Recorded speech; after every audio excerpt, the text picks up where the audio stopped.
and we did pretty well.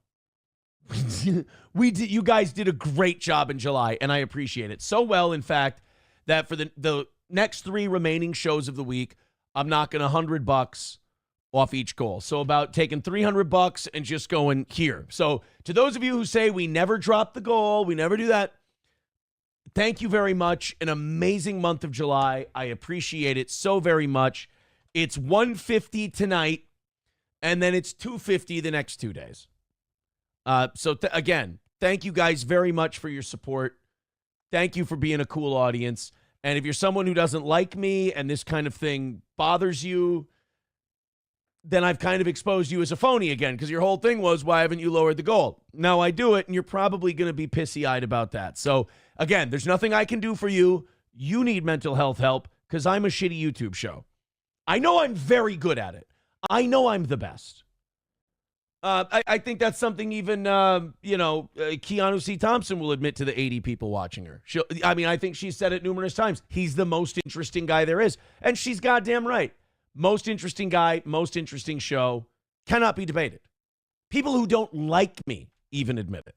So, we're dropping it by 100 tonight, tomorrow morning, and Friday morning. Number 1 Josh Denny fan also asks, did you see the Kino Casino coverage of the Rekieta mayor interview? I jumped around a little bit. I don't watch as many clips anymore. Again, I lived it. And so watching him lie, he's good at it, dude. I mean, not good at it like nobody believes him, but like, I think he's definitely one of those mentally ill people who lies to the point where they believe it. So, because I've told him he's lying before, and he'll fly into a rage. He goes nuts when you say he's lying. And that's either him narcissistically protecting himself, or I think he believes it because he lives in a very enclosed world.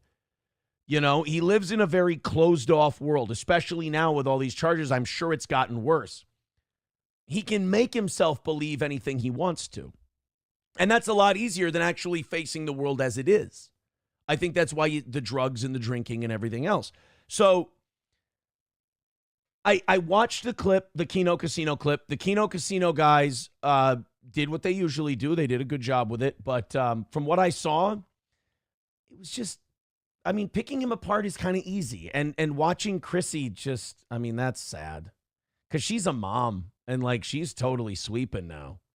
But hey man, that's her. That's, like I keep saying, that none of that stuff makes my life any worse. None of it makes my life any better. So those are individual people's choices. And, that's, you gotta make a call. I think it's a chicken shit coward's move to say, well, if he's convicted, then I'll change my mind. It's like, you have a human brain who's capable. Innocent until proven guilty is just a government standard. Everyone does that. Guilty people hide behind, well, I'm innocent until proven guilty. Not in the court of public opinion. Everyone's allowed to look at the information they have and make an intelligent, opinion about it.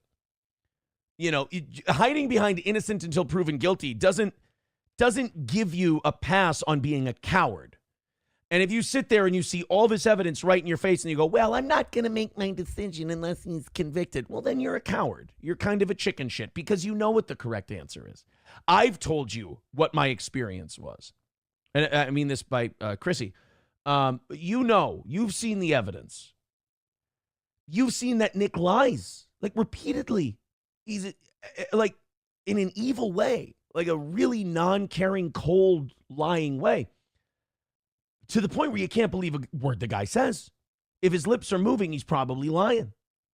So I don't, that whole, well, I'm not going to make an opinion because he hasn't been convicted yet. That's kind of a chicken shit. That's like what black people used to do with OJ.